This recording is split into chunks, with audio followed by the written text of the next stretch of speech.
Hello students, देखो हम आज एक नया चैप्टर स्टार्ट करने वाले हैं ब्लॉक केमिस्ट्री। ब्लॉक केमिस्ट्री से बच्चे कई बार डरते भी हैं, तो कई बार उनको एक मतलब अजीब सा एक फियर रहता है कि बहुत कुछ रटना है। नहीं, देखो थोड़ा याद तो करना पड़ेगा आपको चीज़ें बार बार पढ़ोगे तो वो याद हो जाती हैं, बट फिर भी लॉजिकल तरीके से अगर किसी चीज़ को सीखते हो, याद करते हो, तो फिर वैसी प्रॉब्लम नहीं आती जैसा कई बार आप सोचते हो। आप लोगों ने अभी अभी जनरल इनऑर्गेनिक केमिस्ट्री के मैंने लेक्चर्स अभी दिए हैं आपको। जनरल इनऑर्गेनिक केमिस्ट्री आपने पढ़ा होगा। General inorganic chemistry is must before studying block chemistry.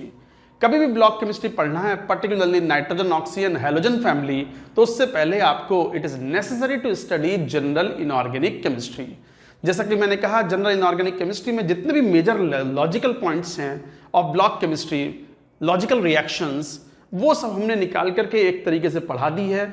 और यदि किसी स्टूडेंट ने अगर केयरफुली जनरल इनऑर्गेनिक केमिस्ट्री पढ़ा होगा तो फिर वो ब्लॉक केमिस्ट्री पढ़ते समय उनको बहुत सारी चीज़ें रिपीट होंगी। उनको ऐसा लगेगा ये तो पढ़ा हुआ है, हाँ ये तो पढ़ा हुआ है, अच्छा ये नया पॉइंट है, इसको याद कर लेते हैं, ये पढ़ा हुआ है।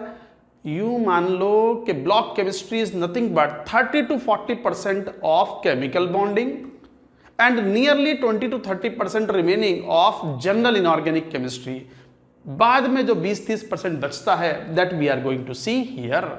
अब देखो, जब मैं आपको पढ़ाऊंगा ब्लॉक केमिस्ट्री तो मैं बीच बीच में बोलूंगा, देखो ये वाला पॉइंट हमने ब्लॉक जनरल इनऑर्गेनिक केमिस्ट्री में कहा हुआ है, देखो ये हीटिंग इफेक्ट हम पढ़ा चुके हैं, देखो ये हाइड्रोलिसिस पहले एक बार हम कह चुके हैं और इसका मैकेनिज्म हम केमिकल बॉन्डिंग में पढ़ा चुके हैं। तो इस तरह की चीज़ें बार बार आएंगी आपके सामने, तो आप मान के चलो कि अगर ब्लॉक केमिस्ट्री को स्टडी कर रहे हो, ब्लॉक केमिस्ट्री को अगर रिवाइज कर रहे हो, तो it is imperative and it is necessary to study chemical bonding and general inorganic chemistry.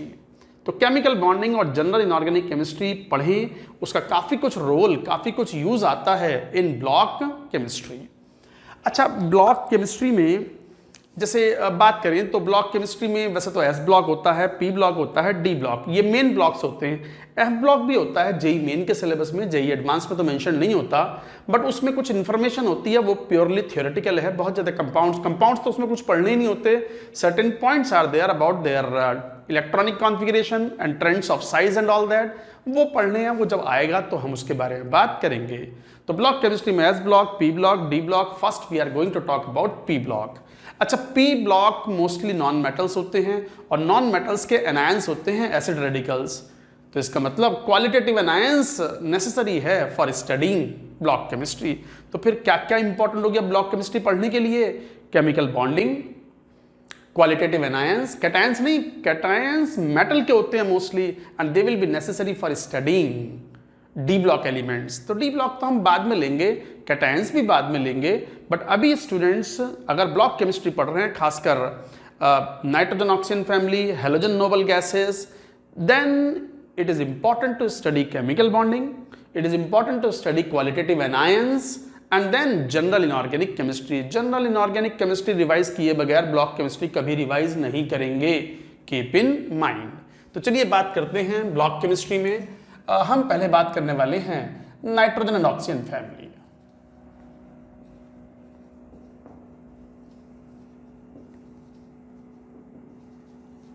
Nitrogen and oxygen family, तो ये कौन सा ग्रुप हो गया? ग्रुप नंबर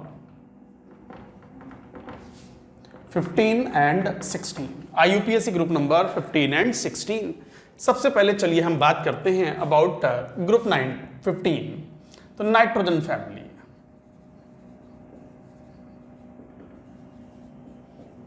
ग्रुप नंबर 15, अगर नाइट्रोजन फैमिली की बात करें तो what are the elements in it. अच्छा, हम किसी भी ब्लॉक केमिस्ट्री में किसी ग्रुप को स्टडी करने वाले हैं तो क्या स्टडी करने वाले हैं? इसमें दो चीज़ें होती हैं। एक तो एलिमेंट्स की जनरल प्रॉपर्टीज़।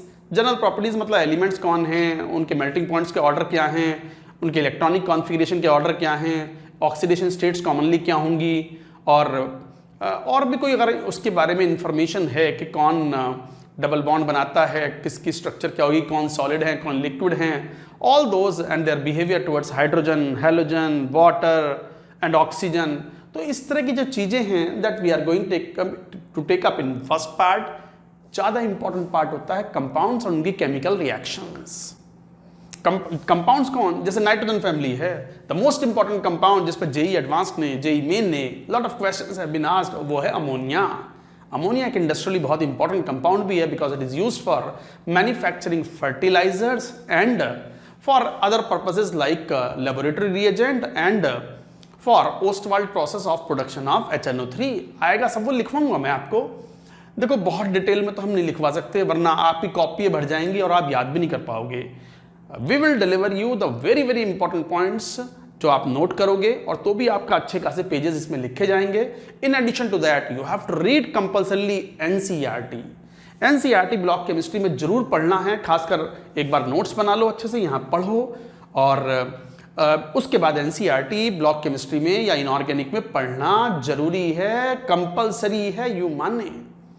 तो मैं क्या बात बोल रहा था कि किसी भी ब्लॉक केमिस्ट्री को पढ़ने के लिए दो मेन पार्ट होते हैं। पहला general properties of the elements, जिसमें उनका बिहेवियर, एलिमेंट्स का बिहेवियर, पानी के लिए क्या होगा, हेलोजेंस के लिए क्या होगा, हाइड्रोजन के लिए क्या होगा, ऑक्सीजन के लिए होगा एंड सो ऑन। और दूसरा पार्ट होता है इंपॉर्टेंट कंपाउंड्स, जैसे इंपॉर्टेंट कंपाउंड्स में खुद N2 itself is important, compound नहीं है एलिमेंट है, N2 itself is very important, allotropy of phosphorus is very important, ammonia is extremely important, so many questions, particularly Raschig process जो कि IIT JEE advance ने question इस पे पूछा हुआ है। Like that you will have to study HNO3 is important compound that you have to study, H3PO4 you have to study, PCl3, PCl5 you have to study. So these are the compounds that you have to study in nitrogen family. तो पहले हम nitrogen family की बात करेंगे and thereafter oxygen family की बात करेंगे। Nitrogen family में who are the elements, nitrogen, phosphorus, arsenic, antimony, bismuth. So these are the elements. Of course, these two are non-metals. Notes भी करते जाएंगे। These are metalloids and this is metal. In addition to that, खासकर ये बात याद रखनी है, जो heavier members हैं, these heavy members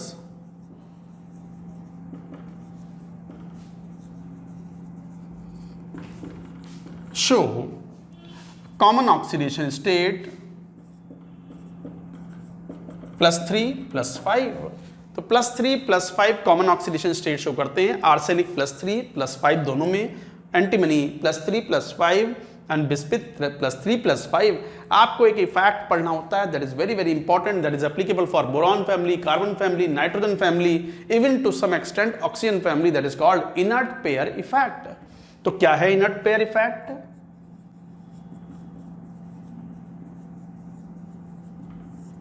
inert pair effect जो है वो applies on boron, carbon, nitrogen family and to some extent oxygen family.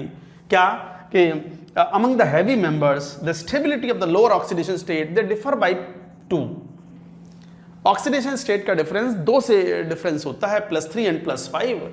जैसे बोरॉन फैमिली है तो उसमें अगर मान लो जो हैवियर मेंबर्स हैं उनमें ऑक्सीडेशन स्टेट होती है +1 एंड +3। ऐसी कार्बन फैमिली में लेड एंड टिन है +2 एंड +4। नाइट्रोजन फैमिली में +3 एंड +5। वो क्यों? इनका जनरल इलेक्ट्रॉनिक कॉन्फ़िगरेशन क्या होता है? NH2NP कितना हो गया? 3। सो this is the general electronic configuration of nitrogen family. अगर ये 3 इलेक्ट्रॉन रिमूव हुए केवल P के कंपाउंड बनने में तो +3 ऑक्सीडेशन स्टेट, और यदि 3 के साथ साथ ये NS वाले 2 इलेक्ट्रॉन भी रिमूव हुए तो फिर +5 ऑक्सीडेशन स्टेट शो करेगा। अब बात आती है कि इनर्ट पेयर इफेक्ट क्या है। ये है इनर्ट पेयर। ये NS के जो 2 इलेक्ट्रॉन्स हैं, इलेक्ट्रॉन भी ले लो, ये जो NS के 2 इलेक्ट्रॉन्स हैं ये इनर्ट पेयर कहलाते हैं। कई बार हैवियर मेंबर्स ऊपर से नीचे आते हैं तो heavier members show reluctance, show resistance in removing these 2 electrons in the compound formation, and this effect is known as inert pair effect. तो inert pair effect क्या है ये? Among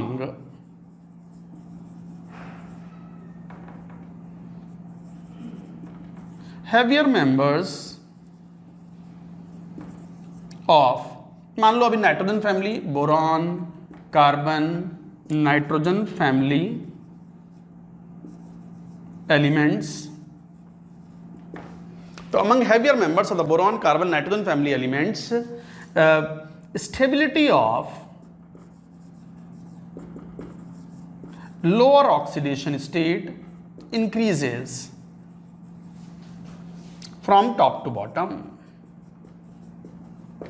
टॉप से बॉटम जाने पर stability of the lower oxidation state increases. जैसे यहीं पे बात करें, अब बोरॉन कार्बन फैमिली की बात तो जब बोरॉन कार्बन की बात करेंगे तब कर लेंगे, बट अगर हम हैवियर मेंबर्स मान के आर्सेनिक, एंटीमनी, बिस्मिथ, तो यहां पर बिस्मिथ ऊपर से नीचे आने पर लोअर ऑक्सीडेशन स्टेट कौन सी, +3, उसकी स्टेबिलिटी बढ़ेगी। तो इसका मतलब आप कह सकते हो कि Bi3+ is more stable than Sb3+ is more stable than arsenic 3+, but Bi5+ is less stable than antimony 5+, less stable than arsenic 5+. एक तो ये पॉइंट, साथ ही साथ Bi3+ is more stable than Bi5+, जबकि arsenic 3+ is less stable than arsenic +5. These are the stability of the oxidation state. तो bismuth ये है स्टेबिलिटी।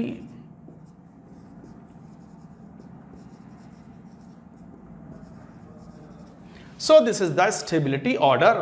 कारण इनर्ट पेयर में इनर्ट पेयर है कौन, NS वाले इलेक्ट्रॉन्स बॉन्डिंग में पार्ट लेना नहीं चाहते for the heaviest member. Heaviest member 6 period का मेंबर होता है ये बिस्मिथ, जैसे thallium in the boron family, जैसे lead in the carbon family. तो they are more stable in the +2 oxidation state और +3 ऑक्सीडेशन स्टेट और +1 oxidation state, lower oxidation state. That is because of the reluctance of NS electrons to take part in the bonding for the heavy members. This is due to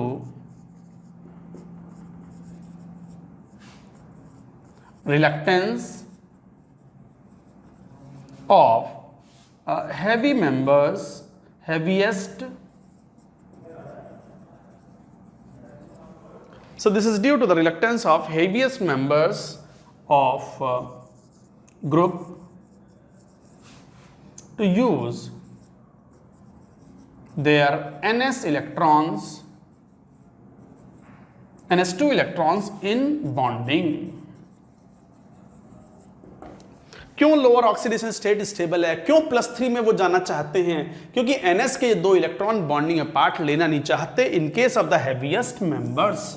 That's why the stability of the lower oxidation state increases from top to bottom, and bottom most वाले जो elements हैं they are more stable in the lower oxidation state and they are not stable in the higher oxidation state. So this is called inert pair effect.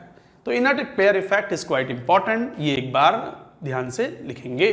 Note करो पूरी बात, note it down, लिखें सब points को।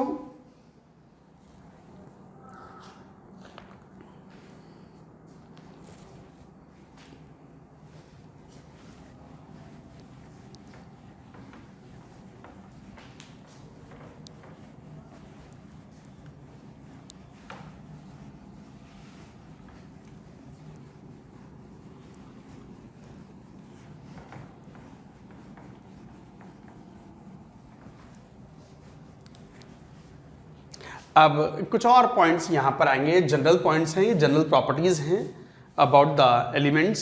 शुरुआत में लिख सकते थे जनरल प्रॉपर्टीज, जैसे नाइट्रोजन को छोड़ के बाकी सभी सॉलिड हैं under room condition, all are polyatomic and except N2 all are solid under room conditions।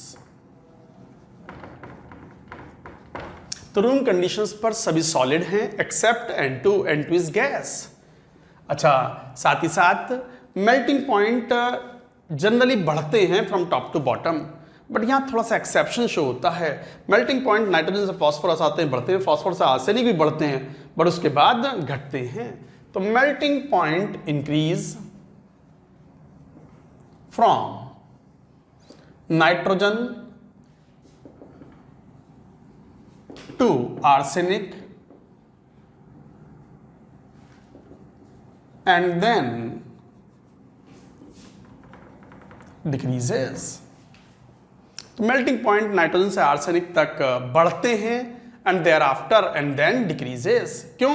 क्योंकि नाइट्रोजन N2 डायटोमिक फॉर्म में है, फॉस्फोरस जो है वो पॉलीटॉमिक फॉर्म या टेट्राटॉमिक फॉर्म P4 के फॉर्म में है, और यदि ब्लैक फॉस्फोरस या रेड फॉस्फोरस ले लिया, जो एलोट्रोपी हम पढ़ेंगे, वो तो पॉलीमरिक फॉर्म में होते हैं, पॉलीमरिक स्ट्रक्चर होती है उनकी, इस कारण से उनके मेल्टिंग पॉइंट बॉइलिंग पॉइंट काफी बढ़ जाते हैं। और similar structure is shown by arsenic also, but उसके बाद एंटीमनी और बिस्मुथ में मेटालिक कैरेक्टर आ जाता है and melting point decreases. So this is the point you should remember. साथ ही साथ you can also right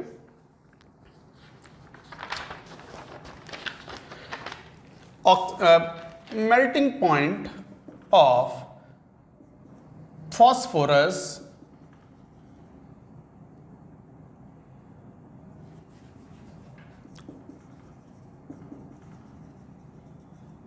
is much higher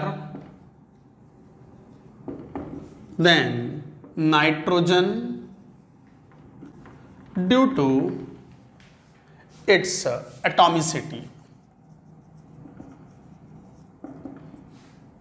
जैसे नाइट्रोजन तो N2 है और फॉस्फोरस दैट इज P4। अगर व्हाइट फॉस्फोरस ले रहे हैं, अगर व्हाइट ले रहे हैं, व्हाइट फॉस्फोरस का मेल्टिंग पॉइंट सबसे कम होता है, रेड और ब्लैक के तो और भी ज्यादा होते हैं। ब्लैक फॉस्फोरस एक पॉलीमरिक स्ट्रक्चर होती है, तो उसके तो मेल्टिंग पॉइंट और भी बहुत ज्यादा होते हैं। अच्छा, ऐसा क्यों है? This is due to the difference in their polyatomic structure. यहाँ पर एटॉमिसिटी P4 है तो मोलर मास ज्यादा होगा, मोलर मास ज्यादा होगा तो von der Waals forces of attraction भी ज्यादा होंगे, तो melting point boiling point will be more, तो P4 का ज्यादा है। अच्छा, ये लॉजिक जो है ना, दिस इज कॉमन कहाँ? ऑक्सीजन में भी यही पॉइंट आएगा, O2 के फॉर्म में होता है, और सल्फर किस फॉर्म में है? S8। एटॉमिसिटी 8 है, मोलर मास काफी ज्यादा हो गया, और van der Waals forces of attraction will be stronger, and because of that sulphur is solid, जबकि oxygen is gas under room condition, gas at room condition, solid under room condition. तो gas under room condition, solid under room condition, and difference is due to atomicity. Difference in DIFFERENC, difference in melting point and boiling point is due to difference in molar mass or atomicity, molar mass। तो guys ये छोटी छोटी बातें हैं, हालांकि ये point किसके basis पर है? This is based on chemical bonding. इसमें ब्लॉक केमिस्ट्री क्या करेगा? So this is based on chemical bonding, but ये जनरल बात है which we talked about. Note करें पूरी बात को, नोट इट डाउन।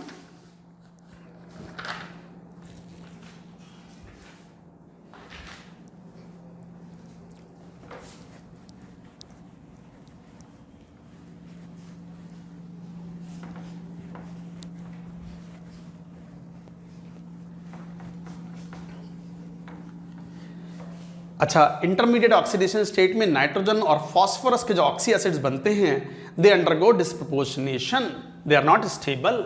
तो oxy acids, this is an important point, oxy acids of nitrogen and phosphorus in intermediate oxidation state are unstable and undergo disproportionation।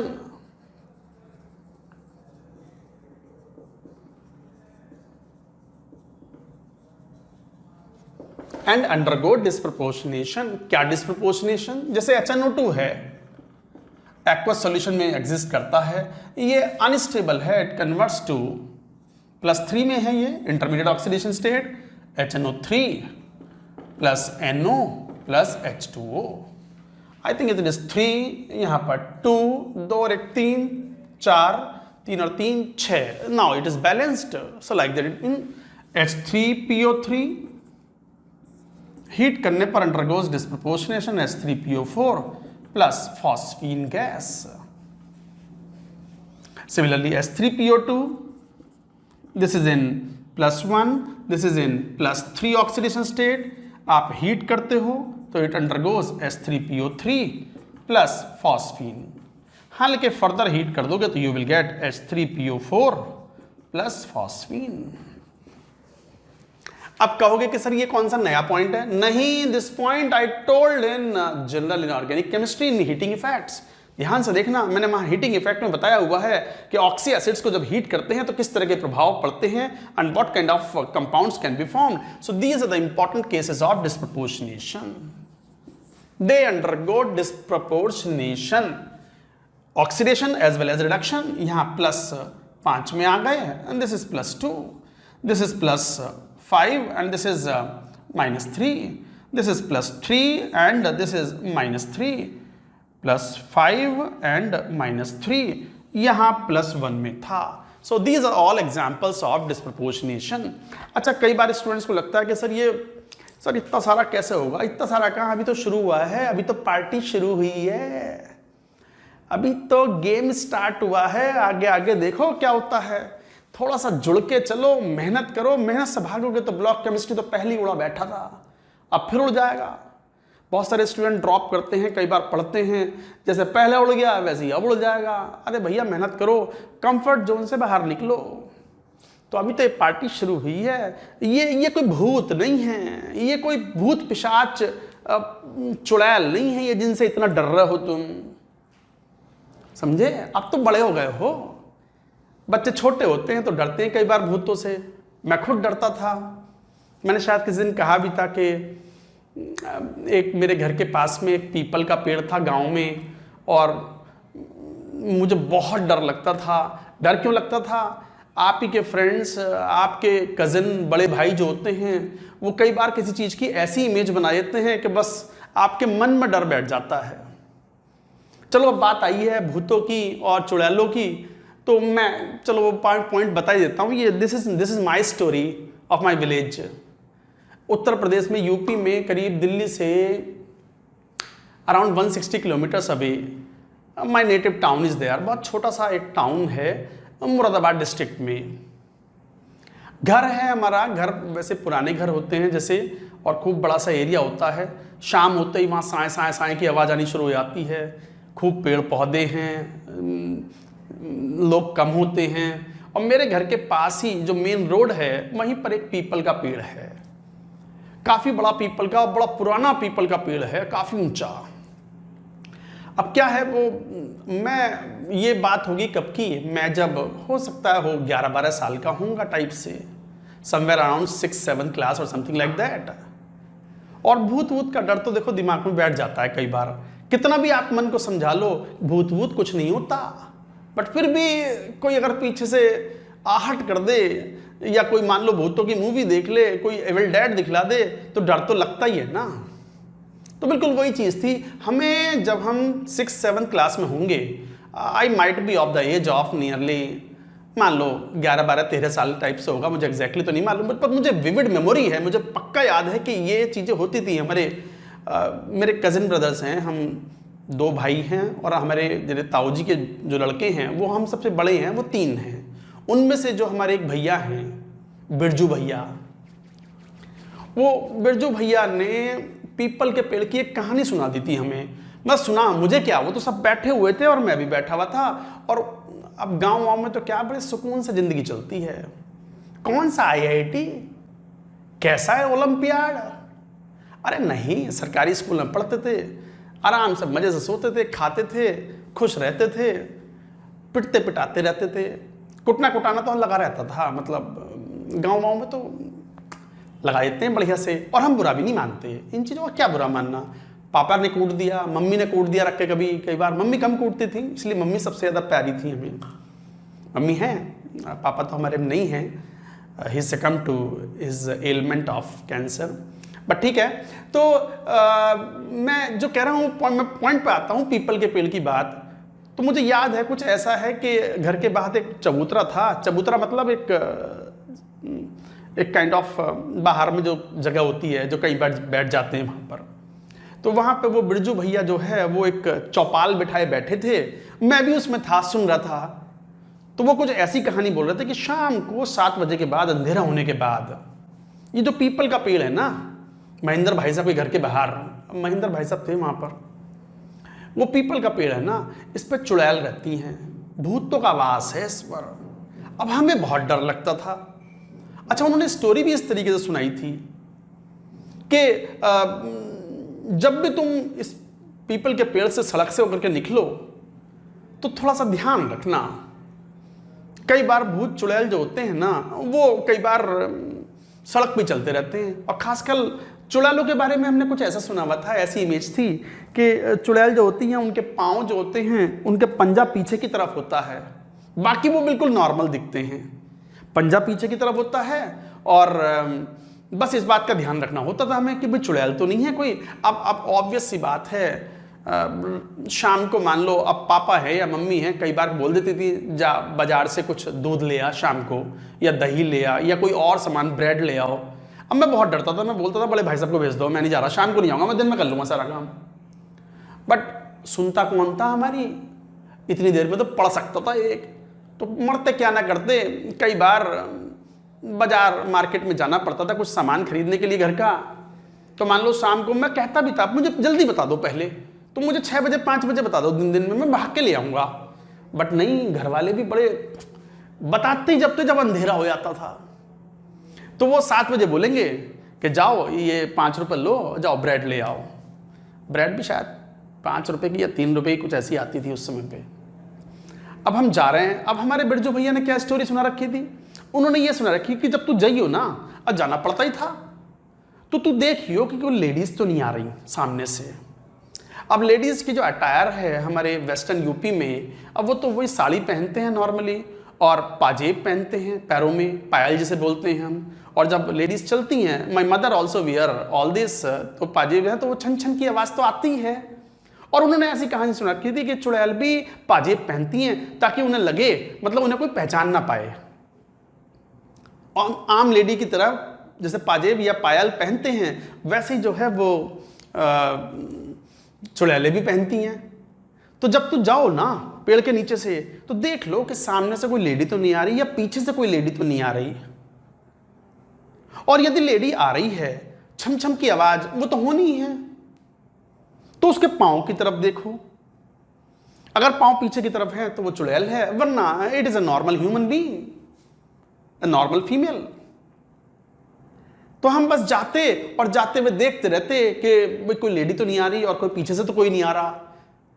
अब obviously कोई ना कोई तो मूव करता ही था, तो बस हम डर के मारे बस कैसे भी करके उड़ के डिसअपियर हो जाए और भाग जाए यहाँ से। और तो और कहानी सुनो, उन्होंने क्या बोल रखा था, उन्होंने ये बोल रखा था, किसने, बिरजू भैया ने, उन्होंने ऐसा बोल रखा था कि जब तुम जाओ ना, तो जब पीपल के पेड़ है ना, उसमें हल्की सी तिरछी निगाह से ऊपर देख लेना, पीपल के पेड़ के ऊपर।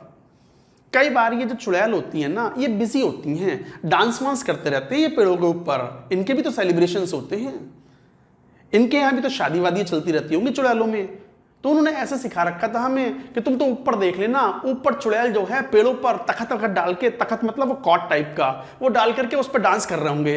अगर वो डांस कर रहे हों तो बस तो चिल बिंदास होके जाना, क्योंकि ऊपर बिजी हैं, सड़क पर तो मिलेंगे नहीं, आराम से जाना आराम से आना। और यदि ऊपर डांस ना चल रहा हो पेड़ पर, यदि पेड़ पर कुछ भी डांस ना दिखाई पड़े, कुछ भी नाचते गाते ना दिखाई पड़े, तो समझ जाना they could be on the roads. अब हम हर बार मैं सोचता कि यार आज भी डांस नहीं कर रहे हो ऊपर, आज भी डांस नहीं कर रहे, मेरी किस्मत कितनी खराब है, एक बार भी मुझे डांस करते हुए नहीं मिली है चुड़ैल पेड़ के ऊपर। हमेशा सड़क पे मिलते हैं, मुझे देखना पड़ता है कौन आ रहा है कौन आ रहा है। अच्छा आगे से आ रहा हो तो फिर भी ये होता है कि चलो मैं देख लूँ कि कहीं मेरी तरफ अटैक ना कर दे, पीछे वाला कैसे देखोगे। तो हमारी स्पीड ऐसी हो जाती थी कि कोई मतलब कोई पैदल में भी हमसे कंपटीशन में जीत ना पाए। देख रहा हो गेम, देख रहा हो बिरजू भैया का, क्या बताया उन्होंने कि तुम तो पेड़ के ऊपर बस कानी निगाह से ऐसे करके तिरछी निगाह से देख लेना, अगर डांस चल रहा हो तो चिल्ल मारते हुए जाना, क्योंकि ना कोई चुड़ैल आगे होगी ना पीछे होगी, they are all busy on पीपल का पेड़। और यदि डांस ना मिले तो they could be on the roads, then you have to look for their feet, कि वो पाँव जो है वो पीछे की तरफ ना हो। और हम जा रहे हैं देखते हुए डरते हुए जा रहे हैं और देख रहे हैं कि इनके पाँव जो है ना वो कहीं पीछे की तरफ ना हो, पंजा पीछे की तरफ ना हो। और यही देखते हुए जाते जाते हैं, फिर बाद में बड़े हुए तो पता चला कि चुड़ैल बुड़ैल कुछ न होता, भूत वूत कुछ नहीं होता। Block chemistry is not difficult. तो ये जो कहानी थी पीपल के पेड़ की, जो चुड़ैलों की कहानी है, ये हमें हॉन्ट करती रही 2-3 सालों तक।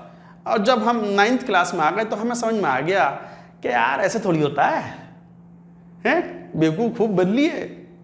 तो बिल्कुल वही चीज़ है यहाँ पर, बेवकूफ़ ना बनो, किसी एक कहवे में ना आओ। आसान है, ये सब रिएक्शंस पढ़ी हुई हैं, बार बार पढ़ोगे, 3-4 बार पढ़ोगे, डीपीपी शीट सॉल्व करते हो अगर आपको जो क्लासेस में मिलती हैं, या आपके पास और भी कोई मटेरियल है वो सॉल्व करते हो और प्रॉपरली क्वेश्चन सॉल्व होते हैं।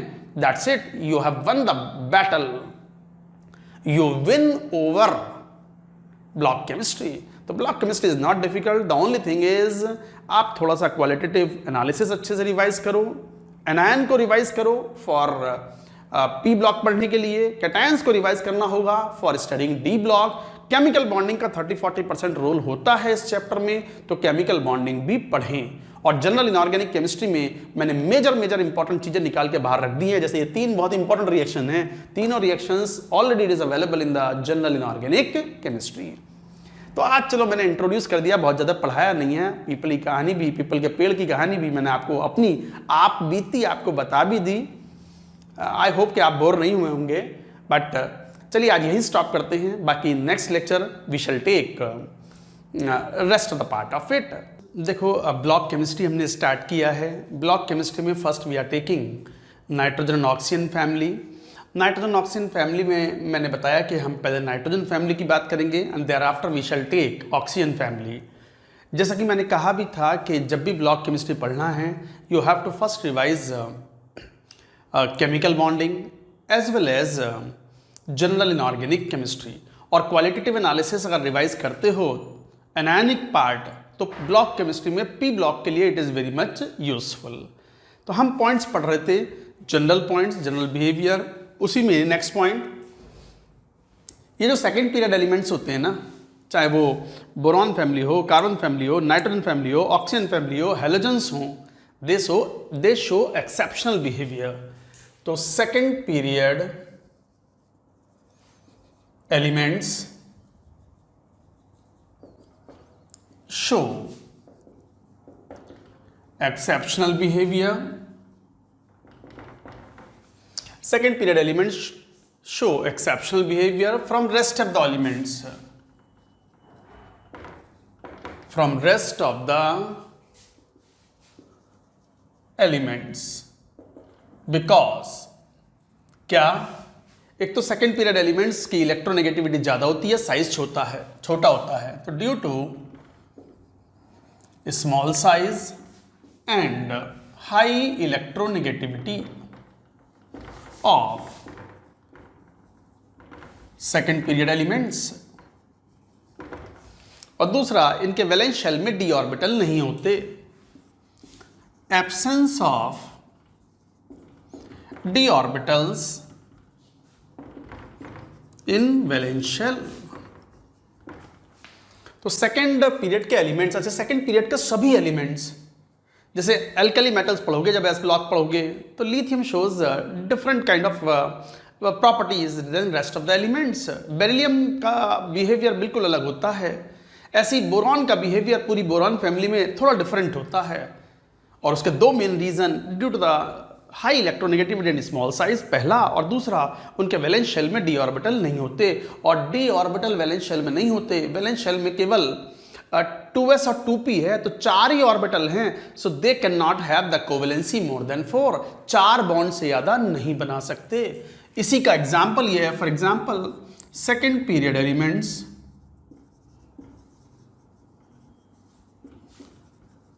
Can not expand their octet and cannot have covalency greater than 4। Second period का कोई भी एलिमेंट कोवेलेंसी 4 से ज़्यादा नहीं रख सकता। जरा एग्जाम्पल देखना। अच्छा कोवेलेंसी, अब ये मत पूछना कि सर ये कोवेलेंसी क्या होता है, ये सब केमिकल बॉन्डिंग में पढ़ा दिया आपको। अच्छा, ये भी पॉइंट्स केमिकल बॉन्डिंग का है, पता है आपको। जब लुईस डॉट स्ट्रक्चर पढ़ रहे थे तभी ये बात बताई थी हमने केमिकल बॉन्डिंग में कि सेकंड पीरियड के एलिमेंट 4 बॉन्ड से ज़्यादा कतई नहीं बना सकते बिल्कुल भी, क्योंकि उनके पास वैलेंस शेल में ऑर्बिटल ही नहीं है। तो फिर जैसे एग्जाम्पल लो, जैसे HNO3 है, भले ही ऑक्सीडेशन स्टेट +5 है, oxidation state is not valency. Valency means number of covalent bonds, number of bonds. Electrovalency means number of ionic bonds, covalency means number of covalent bonds. तो जैसे कोवेलेंट बॉन्ड की बात करें तो इसकी स्ट्रक्चर कैसी है, NOH double bond O plus minus. Formal charges हैं ये प्लस माइनस, ये है लुईस डॉट स्ट्रक्चर। और ये covalency of nitrogen, how many bonds are formed around nitrogen, total 4 bonds. ये डबल बॉन्ड, ये सिंगल बॉन्ड, ये सिंगल बॉन्ड। तो covalency of nitrogen in HNO3 that is 4, 5 नहीं हो सकती। हाँ, फास्फोरस की हो सकती है, जैसे PCl5, जैसे PF6 माइनस। यहां covalency of phosphorus this is 5, और यहां covalency of phosphorus is equal to 6। क्यों? क्योंकि फास्फोरस थर्ड पीरियड का है and it can expand its octet. I hope you have understood the point. Note करो पूरी बात, ये एक इंपॉर्टेंट पॉइंट था, NCERT में मेंशन्ड भी है। अच्छा, मैं ये बात बहुत जोर शोर से कह चुका हूं कि ब्लॉक केमिस्ट्री के लिए you compulsorily you have to read NCERT। पहले हमारे नोट्स पढ़ लो और जो भी कंटेंट, जो भी क्वेश्चन बैंक आपके पास है उसे सॉल्व कर लो। उसके बाद NCERT लाइन बाय लाइन पढ़नी जरूरी है। समझ गए बात को? Note it down.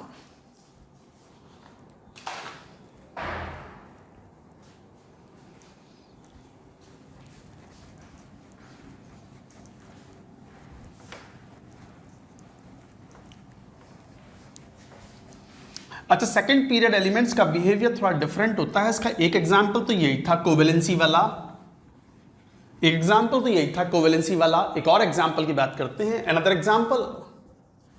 Second period का बिहेवियर एक्सेप्शनल होता है।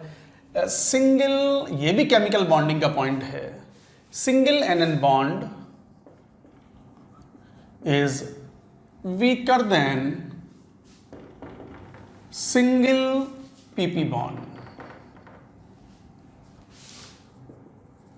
Single O bond is weaker than single SS bond।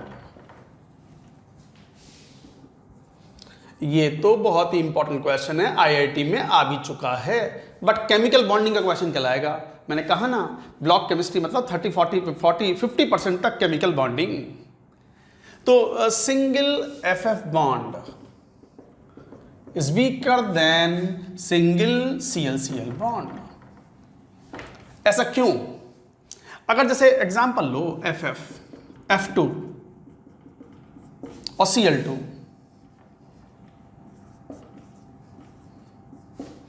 तीन लोन पेयर रखे यहां।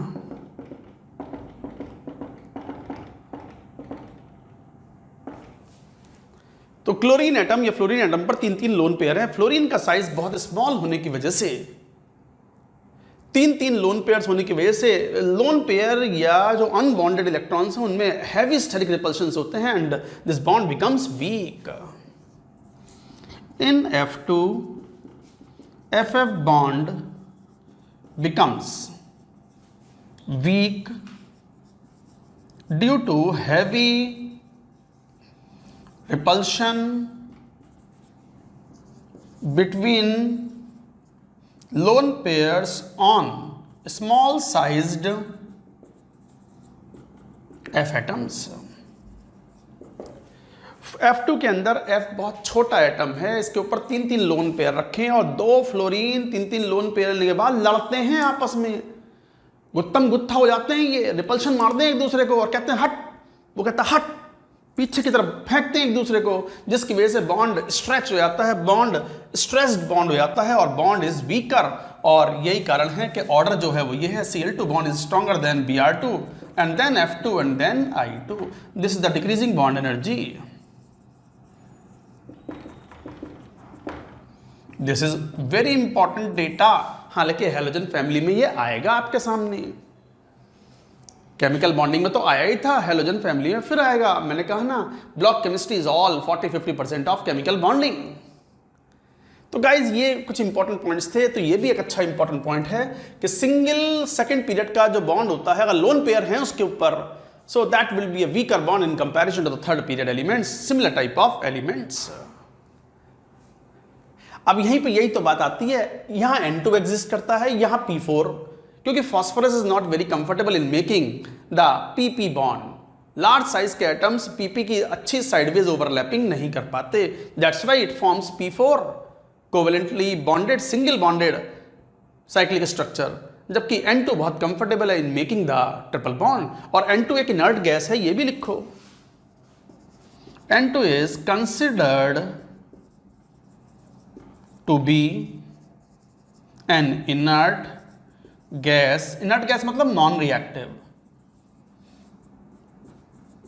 इतनी इनर्ट भी नहीं जितनी हीलियम है या हीलियम नियॉन है, इतनी इनर्ट भी नहीं, but inert gas. It is considered to be an inert gas due to very high N triple bond N bond energy. इतनी हाई बॉन्ड एनर्जी दोगे तब ये बॉन्ड टूटेगा और रिएक्शन में पार्ट लेगा। इस कारण से N2 is almost inert gas. Note करो, ये सब इंपॉर्टेंट पॉइंट्स हैं जो हम यहां बात करते जा रहे हैं।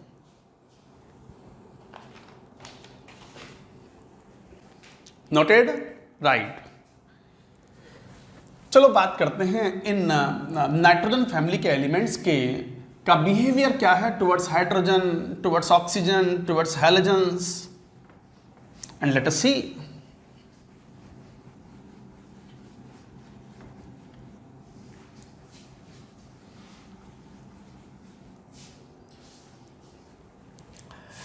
Reactivity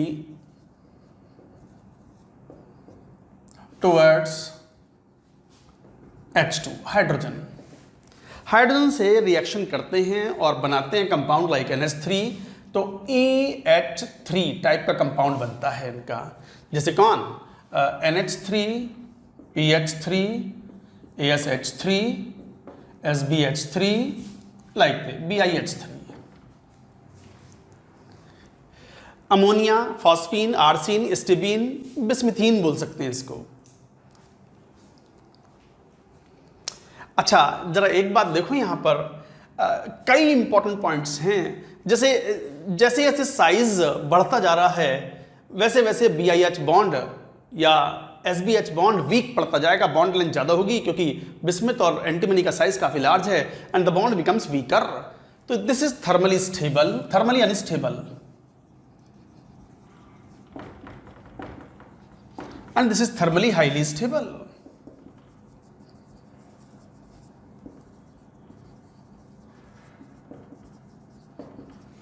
Thermally highly stable, thermally unstable, and this is the increasing order of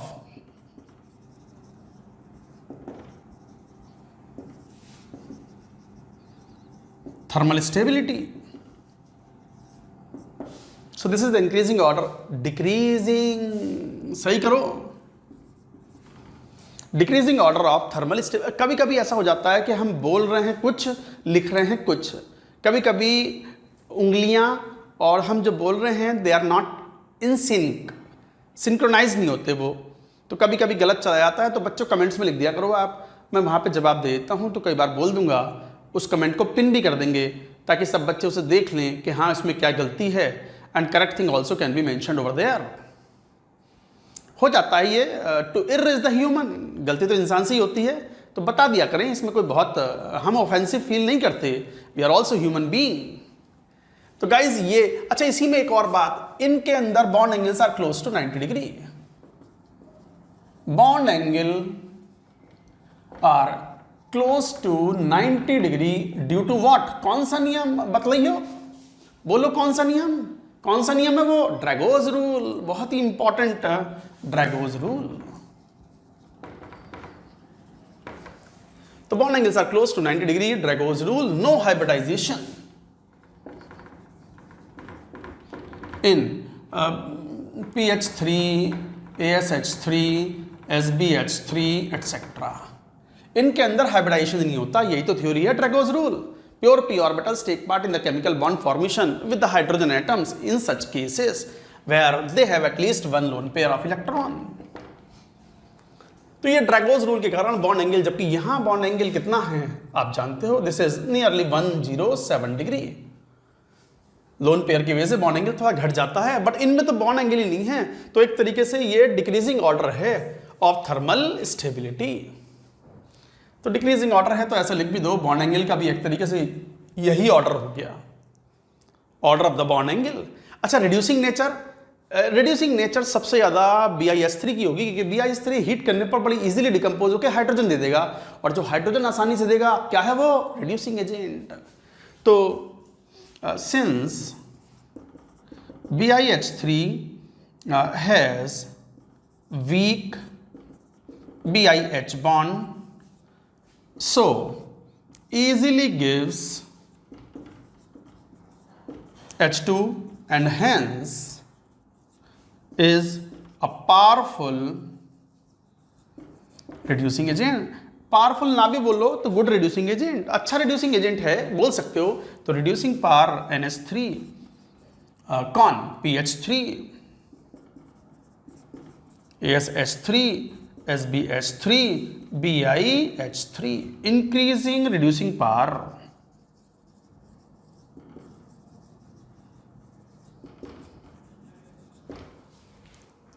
अच्छा, लुईस बेस लोन पेयर है तो लुईस बेस भी की तरह बिहेव कर सकते हैं, तो ammonia is a better Lewis base than phosphine. Arsine and stibine अच्छे लुईस बेसेस नहीं होते, तो अमोनिया अच्छा लुईस बेस है than compare to AS, like that.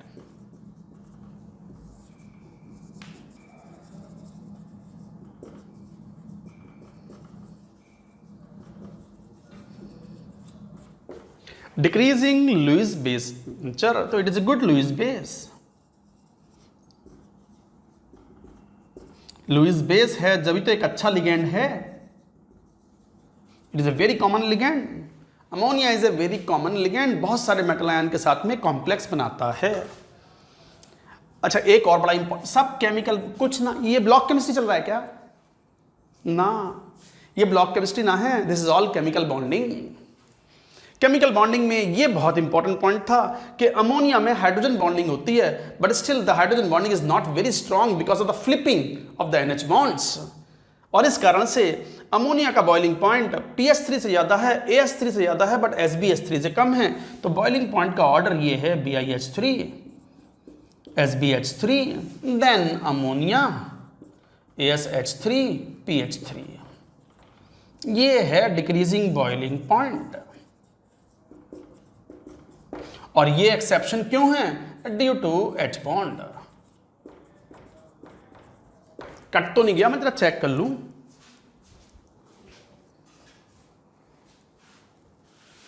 नहीं बच गया, ठीक है।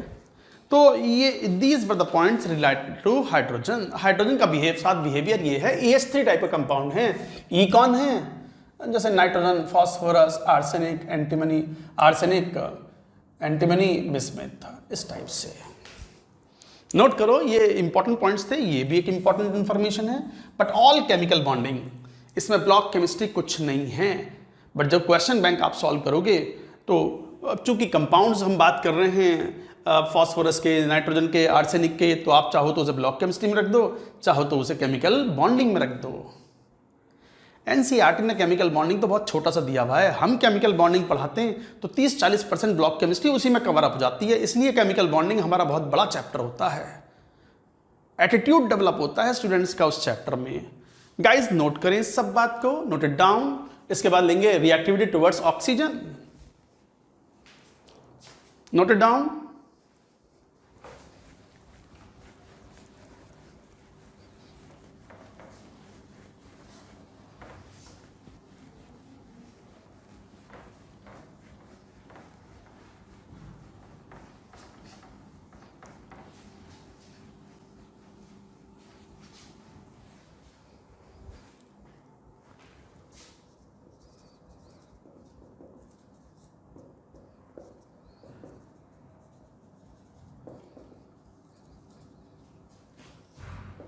In general, they form oxides in +3 and +5 oxidation state, जैसे P2O5, जैसे E2O3, E2O5 for example P2O3, P2O5।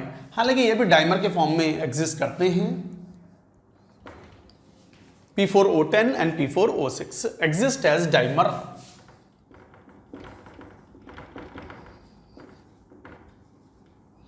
P4O6, P4O10।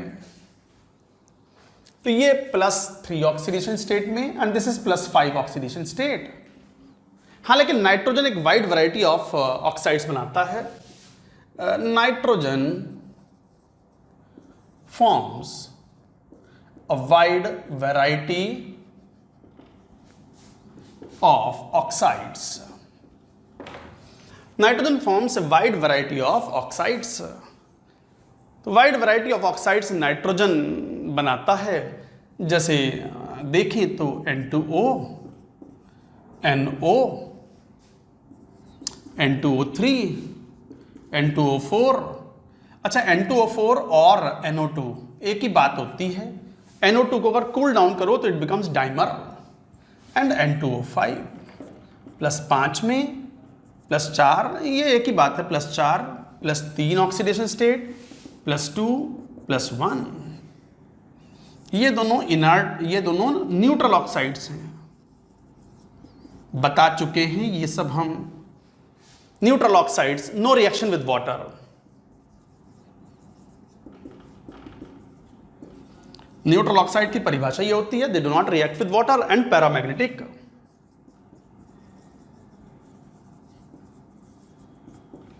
And this NO2 is also paramagnetic. बाकी सभी डायमैग्नेटिक हैं, कोई अनपेयर्ड इलेक्ट्रॉन नहीं है। तो NO2 भी पैरामैग्नेटिक है और N2O नहीं है पैरामैग्नेटिक, NO इज पैरामैग्नेटिक। तो ये सही कर लेते हैं इसको। NO के लिए लिख देते हैं पैरामैग्नेटिक। बट न्यूट्रल ऑक्साइड्स, तो wide variety of oxidation states are shown by the oxides of nitrogen. But phosphorus commonly 2 show करता है, +3 एंड +5। आर्सेनिक भी 2 शो करता है, AS2S3, AS2O3, AS2O5, like that they show. अच्छा, हायर ऑक्सीडेशन स्टेट है जिनके oxy acids generally बनते हैं और इन जनरल ये रिएक्टिविटी होती है। पॉइंट्स नोट करो, these are the important points. अच्छा, acidic character decreases from top to bottom. जैसे HNO3 is stronger acid than H3PO4, H3ASO4, decreasing acidic nature.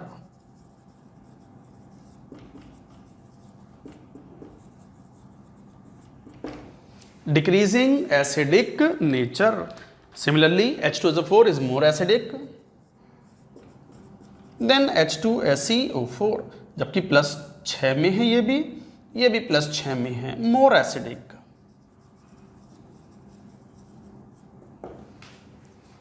तो guys, ये था reactivity towards oxygen। Now reactivity towards halogen, that is also important। Note करो पूरी बात पहले। Again, nothing new here, already we studied earlier either in periodic table or in chemical bonding।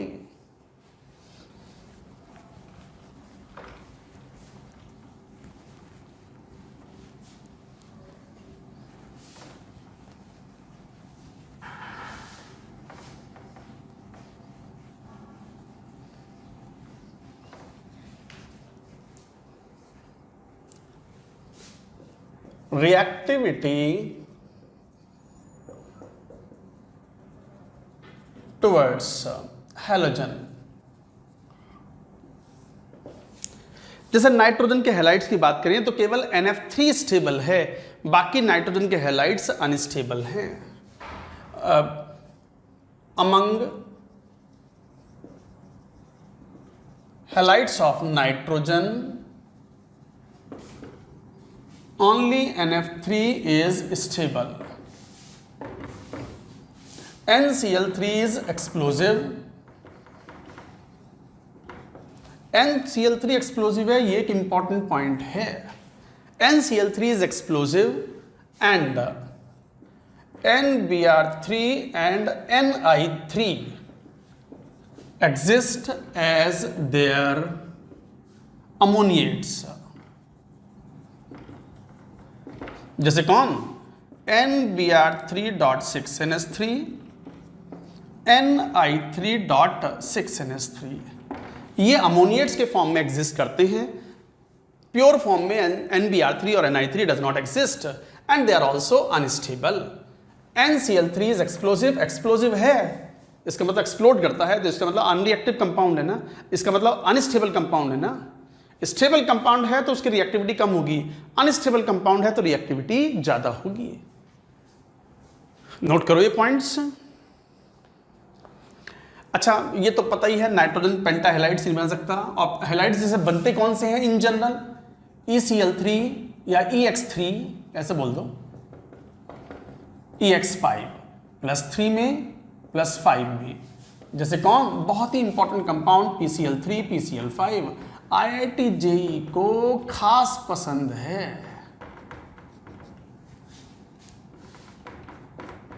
खास पसंद. मैं हिंदी कभी कभी जैसे लिखता हूं तो अटक जाता हूं थोड़ा सा, क्योंकि अब आदत नहीं है. हूं हिंदी मीडियम वाला ही. Up to 12th class Uttar Pradesh माध्यमिक शिक्षा परिषद यूपी बोर्ड से पढ़ाई की है पूरी की पूरी. इलेक्ट्रिक पोटेंशियल को भी वैद्युत विभव ही पढ़ते थे हम. हमें ना पता था क्या हो इलेक्ट्रिक पोटेंशियल. खैर अब आदत में आ गया है. अब इंग्लिश मीडियम के बच्चों को पढ़ाते हैं तो थोड़ी बहुत मैनेजेबल अंग्रेजी आ गई है अपने को भी. बाकी PCl3, PCl5 IIT JEE की खास पसंद है और क्वेश्चंस पूछे जाते हैं इन दोनों पर. लेंगे इन कंपाउंड्स को हम, इनके रिएक्शंस बताएंगे, यही तो ज़्यादा इंपॉर्टेंट पार्ट है. ब्लॉक केमिस्ट्री में ये जनरल प्रॉपर्टीज कम इंपॉर्टेंट है, ये तो केमिकल बॉन्डिंग पढ़ लिया आपने. More important are the chemical reactions, preparation and chemical reactions of various compounds of nitrogen, phosphorus and so on. Note करेंगे ये सब. अच्छा, नाइट्रोजन पेंटाहेलाइड्स नहीं बना सकता. N does not form pentahalides. पता है क्यों? Cannot expand its octet.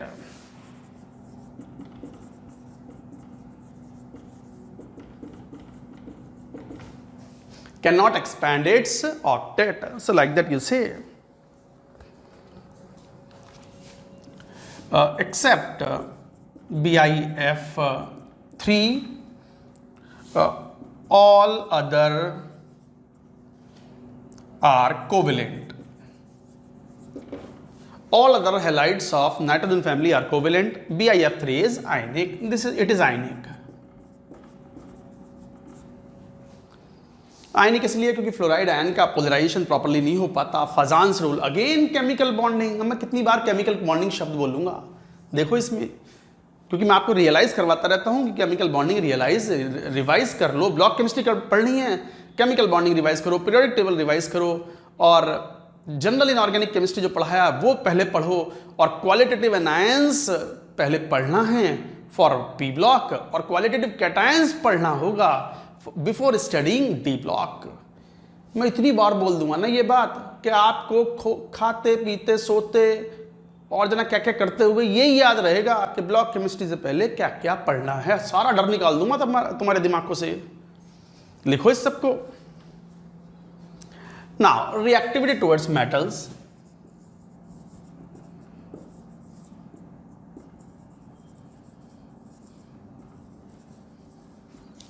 These elements metal से रिएक्शन करते हैं, जैसे मैग्नीशियम नाइट्राइड, जैसे कैल्शियम फॉस्फाइड, जैसे एल्यूमिनियम नाइट्राइड. इस तरह के कंपाउंड बनते हैं, या Na3As आर्सेनाइड. और ये तो पता ही है सब स्ट्रॉन्ग बेसिस हैं. पानी मिला दो, बता चुका हूँ जनरल इनऑर्गेनिक केमिस्ट्री में. तो फिर अमोनिया गैस लिबरेट्स, हाइड्रोक्साइड बन जाएगा. पानी मिला दो, फॉस्फीन इज लिबरेटेड. पानी मिला दो, अमोनिया इज लिबरेटेड. पानी मिला दो, arsine is liberated. So these are very common reactions we already studied in general inorganic chemistry, because nitride ion, phosphide ion, arsenide ion, bismuthide ion all are strong, very strong bases, stronger than OH minus. तो कोई भी base अगर OH minus से ज़्यादा strong होगा, पानी में डुबो, will liberate corresponding hydride. Note करें सब बात, नोट इट डाउन। देखो नाइट्रोजन और ऑक्सीजन फैमिली को आगे बढ़ाते हुए अब हम बात करेंगे कंपाउंड्स ऑफ नाइट्रोजन। खुद N2 डाई नाइट्रोजन की बात करेंगे पहले, तो लिखो die nitrogen,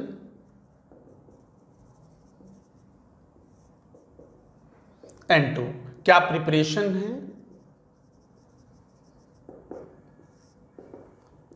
lab method, laboratory method. Laboratory में जनरली वो मेथड अडॉप्ट करते हैं जिसमें बहुत ज़्यादा हाई टेम्परेचर या एक्सट्रीम कंडीशंस इन्वॉल्व ना हो और आसानी से स्मॉल अमाउंट में आप किसी केमिकल को ऑब्टेन कर सके। तो जैसे क्या करते हैं, अमोनियम क्लोराइड की रिएक्शन कराते हैं किसी अमोनियम सॉल्ट की सोडियम नाइट्राइड से।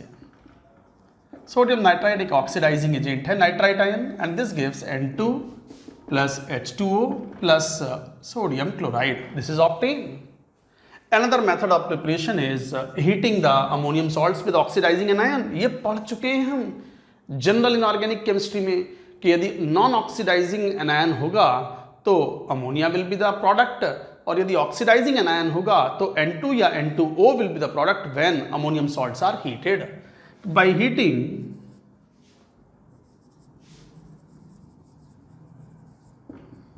अमोनियम सॉल्ट्स लाइक जैसे मान लो NH4NO2, आप इसे हीट करो तो you get N2 plus H2O। Ammonium dichromate Cr2O7, आप हीट करते हो तो मिलता है Cr2O3। ये ग्रीन सॉलिड है, green compound, and this is orange. Fire crackers में काम आता है, ये बता चुके हैं पहले हम। N2 गैस इज फॉर्म्ड, साथ ही साथ H2O की वेपर्स भी बनती हैं। H2O की वेपर्स क्यों? Because temperature is more than 100 degree Celsius. और जैसे NH4ClO4, आप हीट करते हो अमोनियम परक्लोरेट को। परक्लोरेट तो खुद ही अपने आप में एक्सप्लोजिव्स होते हैं, आसानी से डिकम्पोज होके N2 plus H2O plus Cl2 plus O2 is obtained. तो इस तरीके से ये प्रोडक्ट ऑब्टेन होते हैं, तो bye heating ammonium salts. Note करते जाएं, हालांकि ये रिएक्शन बहुत इंपॉर्टेंट हैं, पढ़ चुके हैं जनरल इनऑर्गेनिक केमिस्ट्री में। Now another method of preparation like for pure N2, very pure N2 is obtain by heating azides. Azide जैसे बेरियम अजाइड है, azides are explosives. Azides explosives होते हैं, हीट करने पर बेरियम मिलता है plus N2 gas is formed. Sodium azide को भी हीट करते हैं तो you get sodium metal plus N2। और sodium azide is very commonly, आपको याद हो जाएगा, मैं बता चुका हूं, very commonly used in air bags of cars. तो very commonly used in air bags of cars. तो कार की एयर बैग्स में इसका बहुत कॉमनली यूज किया जाता है सोडियम अजाइड का। So very pure nitrogen is obtained.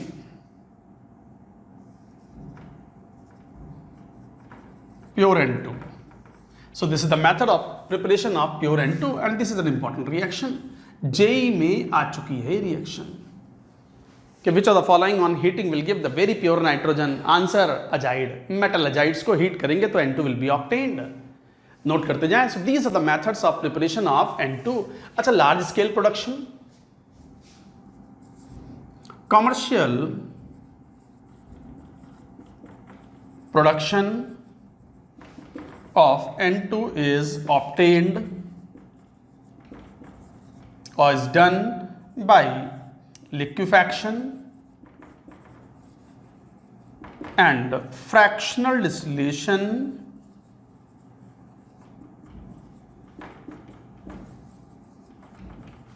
of air। आप जानते हो एयर में N2 plus O2 होता है and N2 is nearly 78%, O2 is nearly 21%, और बाकी 1% में carbon dioxide, argon and other gases will be there. So this is by volume। तो लार्ज स्केल में हवा, हवा मतलब जहाँ सांस ले रहे हैं, सांस ली हमने तो ये एयर आई है इसमें, और एयर के अंदर मेजर कंपोनेंट तो नाइट्रोजन ही है, N2 डाई नाइट्रोजन 78% नियरली।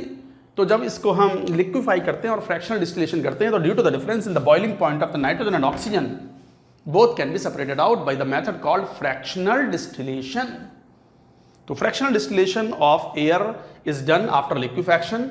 आपको लार्ज स्केल में N2 is obtained. Commercial production means large scale. तो लार्ज स्केल में production is done like this. Note करो ये methods of preparation of nitrogen, note it down.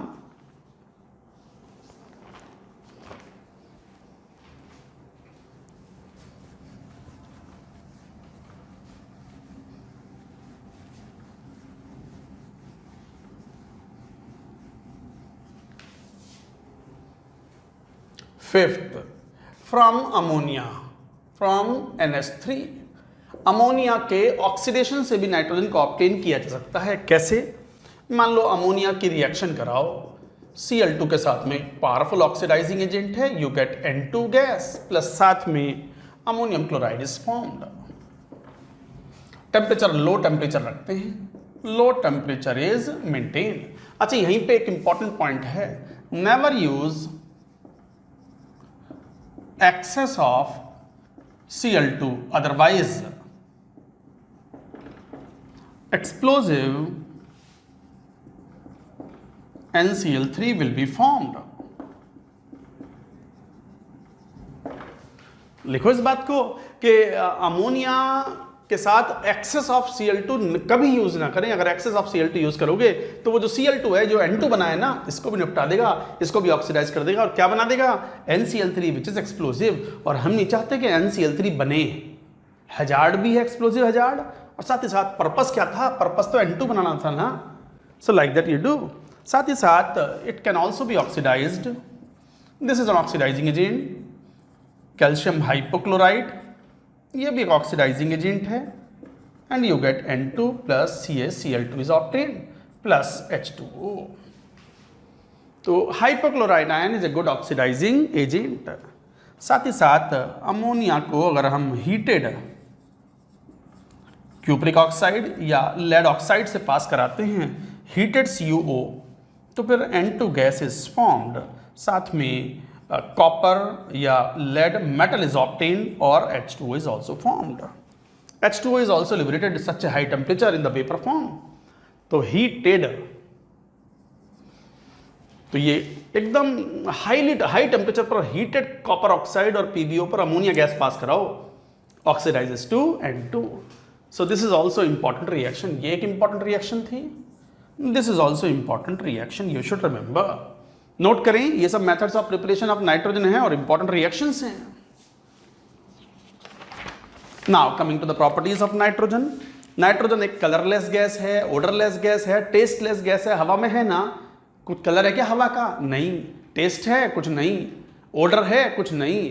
तो लिखो, और साथ ही साथ N2 is not a supporter of combustion.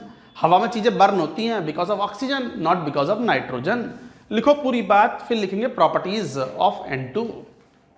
Note it down।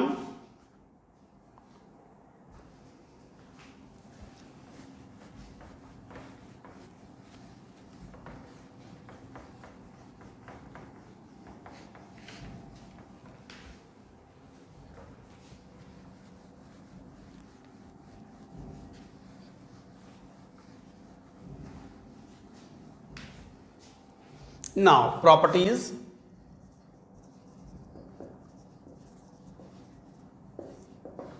Point wise, colourless, odourless, tasteless, a non supporter of combustion. न जलती है न जलने देती है, तो non supporter of combustion. And colourless, odourless, tasteless gas N2। Non poisonous gas, combustion, non supporter of combustion. And non poisonous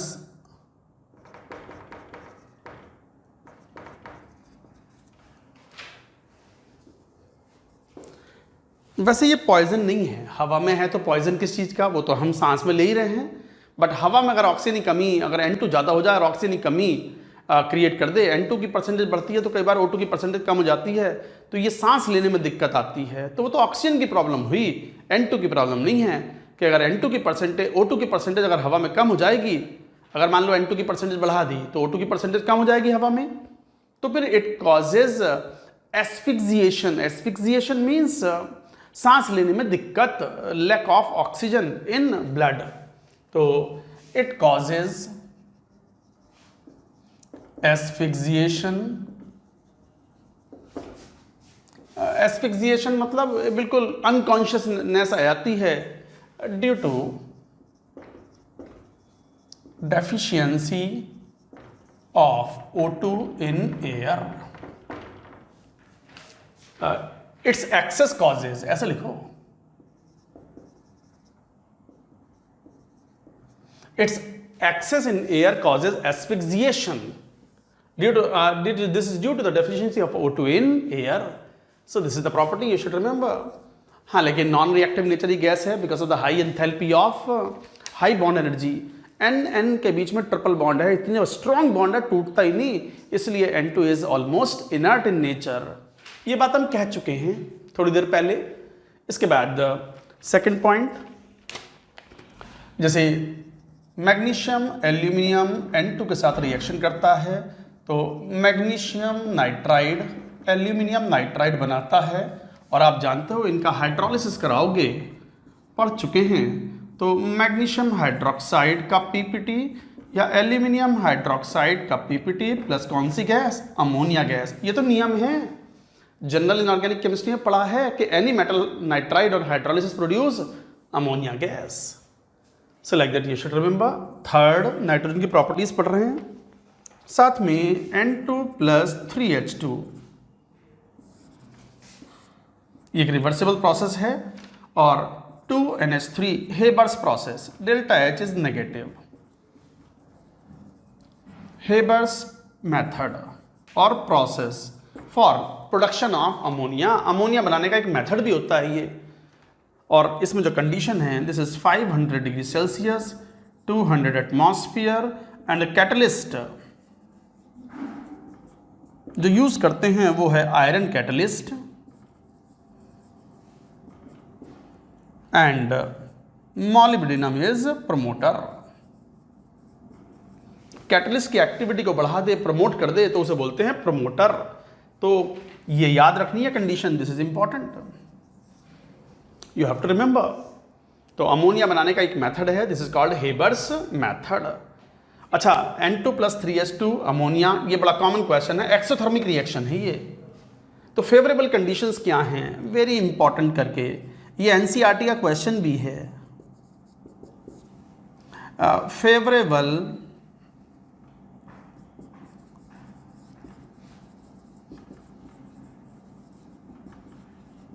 conditions for making ammonia bye Haber's method.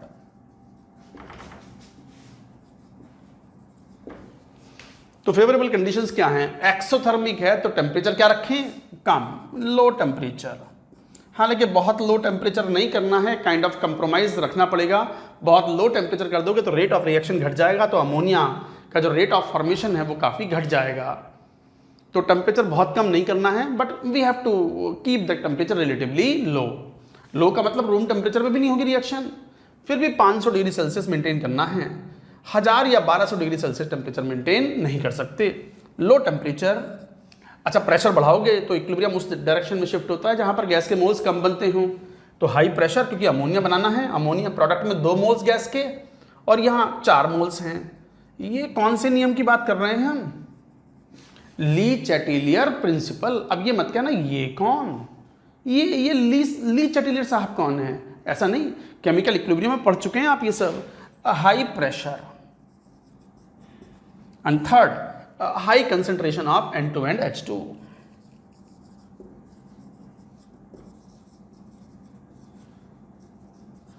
तो N2 और H2 की हाई कंसंट्रेशन रखो, pressure high रखो, और temperature low रखो, you will get greater amount of ammonia. तो guys ये जरा नोट करो, ये मेथड्स ऑफ, ये प्रॉपर्टीज ऑफ नाइट्रोजन है, note it down.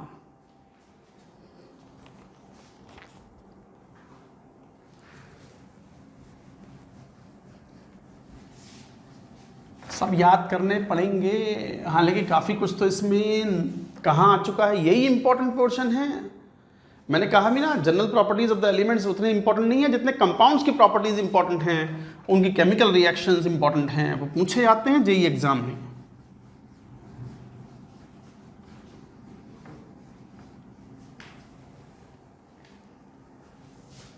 Next fourth reaction, N2 और O2 रिएक्ट करते हैं, NO बनाता है, ये एक एंडोथर्मिक प्रोसेस है।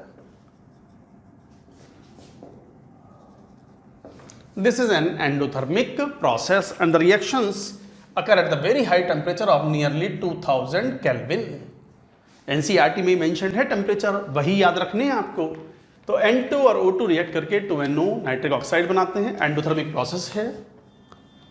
साथ में एक और important reaction, calcium carbide N2 से रिएक्ट करता है at very high temperature and it forms CaCN twice plus carbon.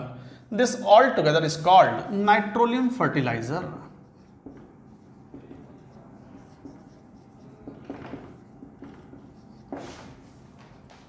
Nitrolium fertilizer and this calcium cyanamide कहलाता है, इसको बोलते हैं कैल्शियम साइनामाइड। अच्छा, फर्टिलाइजर मतलब पेड़ पौधों की खुराक, खुराक मतलब खाते हैं ना, तो उससे उनको एक नरिशमेंट मिलता है। कैसे मिलता है? आप पानी तो लगाओगे ना, मान लो आपने ये नाइट्रोजन फर्टिलाइजर है, ये स्प्रिंकल कर दिया जहाँ तहाँ, वो पेड़ पौधों में डाल दिया, उसके बाद पानी तो चाहिए ही चाहिए ना, तो पानी लगाओगे पेड़ खेतों को, फील्ड्स में जब पानी दोगे तो वाटर के साथ रिएक्शन होती है इसकी, वाटर के साथ रिएक्शन होगी तो calcium carbonate plus ammonia is formed. Calcium carbonate और अमोनिया, ये अमोनिया बन गया, और ये अमोनिया जो है, this ammonia converted, this ammonia is converted bye soil bacteria into nitrate. तो ये नाइट्रेट्स बना लेंगे, जो भी सॉल्ट्स होंगे नाइट्रेट्स के, एंड नाइट्रेट्स आर एब्जॉर्ब्ड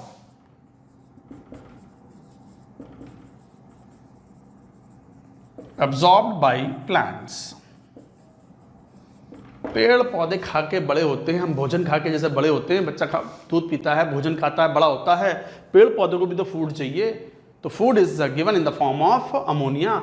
इसलिए अमोनिया का सबसे बड़ा यूज फर्टिलाइजर में है, फर्टिलाइजर्स बनाने में। तो अमोनियम सॉल्ट्स होते हैं फर्टिलाइजर, अमोनियम सल्फेट हुआ, अमोनियम फॉस्फेट हुआ, ये बहुत कॉमनली यूज्ड फर्टिलाइजर्स हैं। लिखो पूरी reaction, and this is an important reaction. Nitrolim fertiliser भी याद रखेंगे। अच्छा, इसी में एक पॉइंट याद रखें, ये तो कैल्शियम कार्बाइड था, बेरियम कार्बाइड से रिएक्शन थोड़ा डिफरेंट टाइप की होती है, और ये रिएक्शन होती है BaCN ट्वाइस, बेरियम साइनाइड।